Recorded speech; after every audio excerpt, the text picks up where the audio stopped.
اعوذ باللہ من الشیطان الرجیم، بسم اللہ الرحمن الرحیم۔ السلام علیکم ورحمۃ اللہ وبرکاتہ۔ امید ہے آپ سب لوگ خیریت سے ہوں گے۔ انشاءاللہ آج ہم سورہ الفرقان کے بارے میں ڈسکس کریں گے اور اس میں سے جو قابل عمل اصول ہیں ان کو اپنی زندگی میں لانے کے لیے سیکھیں گے۔ بسم اللہ الرحمن الرحیم۔ رب اشرح لی صدری ویسر لی امری واحلل عقدۃ من لسانی یفقہوا قولی رب زدنی علما۔ سورہ الفرقان کا نام پہلی ہی آیت تبارک الذی نزل الفرقان سے ماخوذ ہے۔ یہ بھی قرآن پاک کی اکثر صورتوں کے ناموں کی طرح علامت کے طور پہ ہے، نہ کہ عنوان یا مضمون کے طور پہ۔ تاہم مضمون سورہ کے ساتھ یہ نام ایک قریبی مناسبت بھی رکھتا ہے، جیسے کہ آگے چل کر ہمیں معلوم ہوگا۔ اس کا زمانہ نزول اور انداز بیان اور مضامین غور کرنے سے صاف محسوس ہوتا ہے کہ اس کا زمانہ بھی وہی ہے جو سورہ مومنون وغیرہ کا ہے، یعنی زمانہ قیام مکہ کا دور متوسط، اور یہ سورہ نساء سے 8 سال پہلے اتری تھی۔ اس حساب سے بھی اس کا زمانہ نزول وہی دور بنتا ہے۔ اس کے موضوع اور مباحث کیا ہیں؟ اس میں ان شبہات و اعتراضات پر کلام کیا گیا ہے جو قرآن پاک اور محمد صلی اللہ علیہ وسلم کی نبوت پہ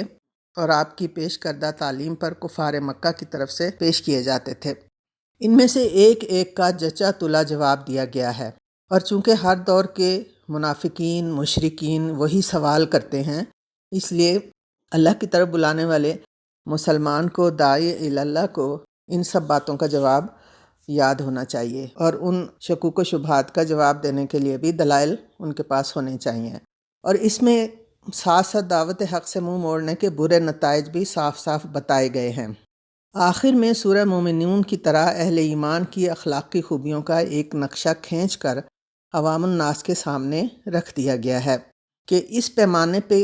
اپنے آپ کو دیکھ لو، یا اس آئینے میں اپنی شکل دیکھ لو، کون کھوٹا ہے اور کون کھرا ہے، کس میں کیا خوبیاں ہیں اور کیا خامیاں ہیں۔ اور ایک طرف تو اس طرح کی سیرت کے لوگ ہیں جو محمد صلی اللہ علیہ وسلم کی تعلیم سے اب تک تیار ہوئے ہیں اور آئندہ تیار کرنے کی کوشش بھی ہوتی رہے گی۔ دوسری طرف وہ نمونہ اخلاق ہے جو عام اہل عرب میں پایا جاتا تھا یا آج بھی عام دنیا میں پایا جاتا ہے، اور جسے برقرار رکھنے کے لیے جاہلیت کے عالم بردار ایڑی چوٹی کا زور لگا رہے ہیں۔ اب آپ خود فیصلہ کریں کہ ان دونوں نمونوں میں سے کس کو پسند کرتے ہو۔ یہ ایک ایسا سوال تھا جو عرب کے ہر باشندے کے سامنے رکھ دیا گیا، اور آج بھی ہر باشندے کے سامنے، ہر ایک کے سامنے یہ سوال موجود ہے، اور ان اصولوں کے مطابق زندگی بدل لینے والے لوگوں کی جو خوبیاں تھیں وہ ساری قوم نے، ساری دنیا نے دیکھیں، اور ساری دنیا پہ چھا جانے والے لوگ بھی وہی تھے جو اللہ تعالیٰ نے اس سورت کے آخر میں بیان کیے ہیں۔ اور ہمارا کام یہ ہے کہ اگر ہم اللہ تعالیٰ کی توحید اور رسالت و آخرت پہ یقین رکھتے ہیں اور اپنے مقصد زندگی کو جانتے ہیں تو ہمارے اندر بھی یہ خوبیاں موجود ہونی چاہیے۔ اس کے علاوہ اس میں اور جو باتیں بتائی گئی ہیں وہ یہ ہیں کہ اس کے بعد جو صورتیں نازل ہوئی ہیں اس میں بھی رسالت اور آخرت کے بارے میں ذکر کیا گیا ہے، اور جو شبہات لوگوں کے دلوں میں تھے ان کا جواب دیا گیا ہے۔ اور اس صورت میں دفاع نبی صلی اللہ علیہ وسلم کے لیے سورہ فرقان پڑھنا ضروری ہے، یعنی نبی صلی اللہ علیہ وسلم کی رسالت کے حق میں دلائل لینے کے لیے سورہ فرقان پڑھنا ضروری ہے، اس پہ تدبر کرنا، اس پہ غور کرنا، یہ سب بہت ضروری ہے۔ اس صورت میں دعوت توحید اور تنذیر اور عذاب کی جو ڈراوے ہیں ان کی بھی وضاحت موجود ہے، اس کو بھی خاص طور پہ غور کرنا ہمارا کام ہے۔ اس کے علاوہ اس میں بہت سے معجزات کے ذریعے نبوت کا ثبوت پیش کیا گیا ہے، اور وہ معجزات کی قسمیں کیا ہیں یہ ہم دیکھتے ہیں کہ اعجاز بیانی، یعنی اللہ تعالیٰ کی کلام کی بیان کا اعجاز جو ہے اس کا کوئی جواب نہیں دے سکتا۔ یہ ان آیات میں ہے، آپ ضرور دیکھیں 25 سے 32 آیت تک، اعجاز بیانی اور اعجاز علمی سائنسی، یعنی جیسے بارش کا ہونا اور سمندروں میں پانی اور ان کا نمکین ہونا اور میٹھا ہونا اور ان کا آپس میں نہ ملنا،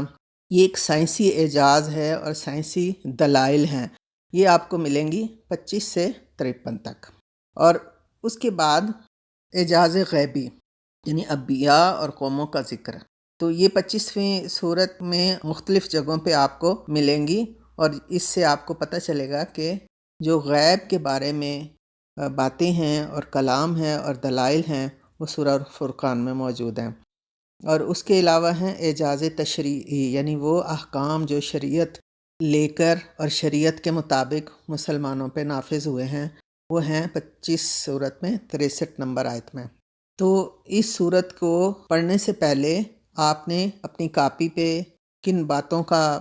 اندراج کرنا ہے، وہ یہ کہ وہ کون سی آیات ہیں جو رسالت، توحید اور آخرت کے بارے میں ہیں،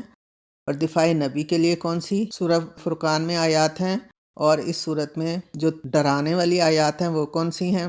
اور معجزات کے لحاظ سے اللہ تعالیٰ کے کلام کی جو زور بیان ہے وہ کن آیات میں ہے، سائنسی لحاظ سے کون سی آیات ہیں، اور پچھلی قوموں کا ذکر